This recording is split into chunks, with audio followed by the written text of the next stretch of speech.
AP CS పై విపక్షాలు ఆరోపణలు సంధిస్తున్నాయి. దీనిపై సీరియస్ గా స్పందించారు సీఎస్. చట్ట ప్రకారం లీగల్ యాక్షన్ తీసుకుంటానని హెచ్చరించారు.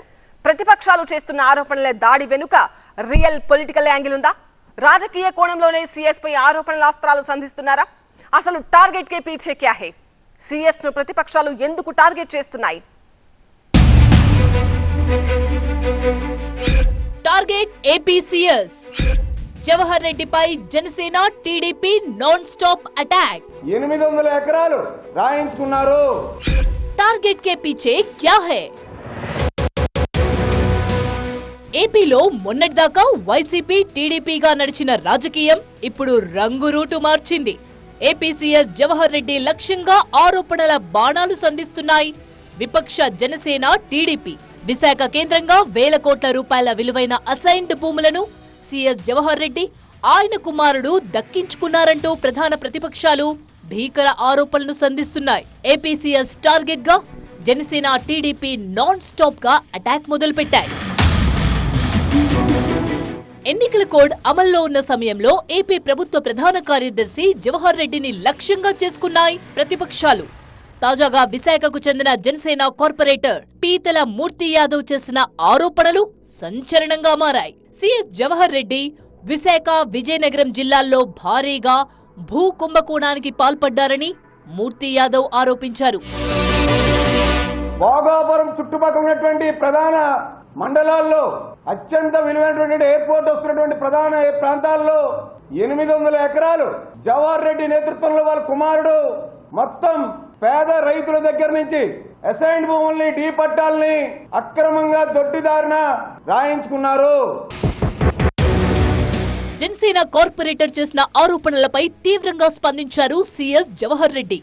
మూర్తి యాదవ్ ఆరోపణలను ఖండిస్తూ ప్రెస్ నోట్ విడుదల చేశారు.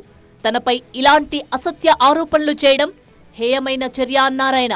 అదే సమయంలో తాను విశాఖ ఎందుకు వెళ్లాను అనేది కూడా చెప్పుకొచ్చారు. తన స్నేహితుడైన రిటైర్డ్ ఆర్మీ అధికారి కుమార్తె వివాహం ఏప్రిల్లో జరిగిందని, ఎన్నికల కారణంగా అప్పుడు హాజరు కాకపోవడంతో ఇటీవల వెళ్లి నూతన దంపతులను ఆశీర్వదించానన్నారు. మరుసటి రోజు భోగాపురం ఎయిర్పోర్ట్ నిర్మాణ పనుల పరిశీలనకు వెళ్లినట్టు సీఎస్ స్పష్టం చేశారు. నిరాధారమైన ఆరోపణలను మూర్తి యాదవ్ వెనక్కి తీసుకుని మీడియా ముఖంగా తనకు క్షమాపణ చెప్పాలని సీఎస్ డిమాండ్ చేశారు. లేదంటే అతగాడిపై పరువు నష్టం దావా వేయడంతో పాటు చట్టపరంగా క్రిమినల్ చర్యలు తీసుకుంటారని ప్రెస్ నోట్లో సీఎస్ పేర్కొన్నారు. సీఎస్ ఇచ్చిన ప్రెస్ నోట్ పై మరోసారి స్పందించారు జనసేన కార్పొరేటర్ మూర్తి యాదవ్. తాను చేసిన ఆరోపణలకు కట్టుబడి ఉన్నారని, తనపై ఎలాంటి చర్యలైనా తీసుకోవచ్చన్నారాయన. Chief secretary KS Jawahar Reddy garu సవాల్ని నేను స్వీకరిస్తా ఉన్నాను మనస్ఫూర్తిగా. నేను చేసినటువంటి ఆరోపణలు గనక నిరూపించకపోతే మీరు వేసేటువంటి ఏ శిక్షకైనా, మీరు తీసుకునేటువంటి ఏ చర్యలకైనా నేను సంసిద్ధంగా ఉన్నాను. దీంతో సీఎస్ కార్యాలయం మరోసారి ప్రెస్ నోట్ రిలీజ్ చేసింది. మూర్తి యాదవ్ కు లీగల్ నోటీస్ పంపిస్తున్నట్లు ఆ నోట్లో పేర్కొన్నారు. ఇలా జనసేన వర్సెస్ సీఎస్ గా సాగుతున్న వ్యవహారంలో టీడీపీ జాయిన్ అయింది. సీఎస్ జవహర్ రెడ్డిపై అటాక్ స్టార్ట్ చేసింది. ఇక తనపై ఆరోపణలు చేసిన వారిని సీఎస్ బెదిరిస్తున్నారంటూ టీడీపీ నేత బోండా ఉమా ఆరోపించారు. దీనిపై కేంద్ర ఎన్నికల సంఘానికి కూడా ఫిర్యాదు చేశామన్నారు. గతంలో కూడా సీఎస్ పై తాము చాలా సార్లు సీఈఓకు కంప్లైంట్ చేశామన్నారు బోండా. ఎలక్షన్ కమిషన్ కూడా జవహర్ రెడ్డి ప్రవర్తన గాని, ఎన్నికల సమయంలో ఆయన అధికార దుర్వినియోగం మీద గాని అనేక సార్లు ఇప్పటికే కంప్లైంట్లు కూడా చేశాం తెలుగుదేశం పార్టీ నుంచి. ఏపీ సీఎస్ జవహర్ రెడ్డిని జనసేన టీడీపీ ఎందుకిలా టార్గెట్ చేస్తున్నాయి? ఇది నిజంగా భూ కుంభకోణాలకు సంబంధించిన మ్యాటరేనా, లేక అంతకు మించి ఇంకేమైనా పొలిటికల్ యాంగిల్ ఇందులో ఉందా అనే సందేహాలు తలెత్తుతున్నాయంటున్నారు విశ్లేషకులు. అసలు ఎన్నికలకు ముందే ఏపీ సీఎస్ పై రాజకీయ దాడిని టీడీపీ ప్రారంభిస్తే దానికి బీజేపీ కూడా జత కలిసిందంటున్నాయి రాజకీయ వర్గాలు. సీఎస్ జవహర్ రెడ్డిపై చంద్రబాబుతో పాటు పురంధేశ్వరి కూడా ఈసీకి పలుమార్లు ఫిర్యాదు చేశారు. ఆయన్ను సీఎస్ పదవి నుంచి కూడా తప్పించాలని కూడా కోరారని చెబుతున్నారు. ఇక ఎన్నికల సమయంలో టీడీపీ ఫిర్యాదుతో సామాజిక పెన్షన్లు నిలిచిపోయి వృద్ధులు, దివ్యాంగులు నానా ఇబ్బందులు పడ్డారని వైసీపీ ఆరోపించింది.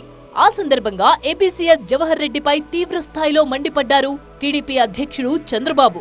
అధికార పక్షానికి అనుకూలంగా వ్యవహరిస్తున్నారంటూ నేరుగా సీఎస్ పై వాగ్బాణాలు సంధించారు. ప్రభుత్వ ప్రధాన కార్యదర్శి జవహర్ రెడ్డి వీళ్ళు కలిసి మళ్ళీ అదే కుట్రకు తెరలేపారు. ఈరోజు మా డిమాండ్ చాలా స్పష్టంగా చాలా సార్లు వెళ్ళాం. ఎలక్షన్ కమిషన్ కి ఇచ్చాం, సిఎస్ ఇచ్చాం, చీఫ్ సెక్రటరీకి ఇచ్చాం, గవర్నర్ కి ఇచ్చాం. పైకి విశాఖ అసైన్ ల్యాండ్స్, వేల కోట్ల రూపాయల కుంభకోణ ఆరోపణలు కనిపించినప్పటికీ సీఎస్ జవహర్ రెడ్డిని ఆ పదవి నుంచి తొలగించేందుకే ఈ అస్త్రాలన్నీ ప్రయోగిస్తున్నారు అనే చర్చ విజయవాడ పొలిటికల్ సర్కిల్స్ లో నడుస్తోంది. ఏపీలో కౌంటింగ్ కు కౌంట్ డౌన్ దగ్గర పడుతున్న సమయంలో ఈ వ్యవహారం ఏ మలుపు తిరుగుతుందో చూడాలి.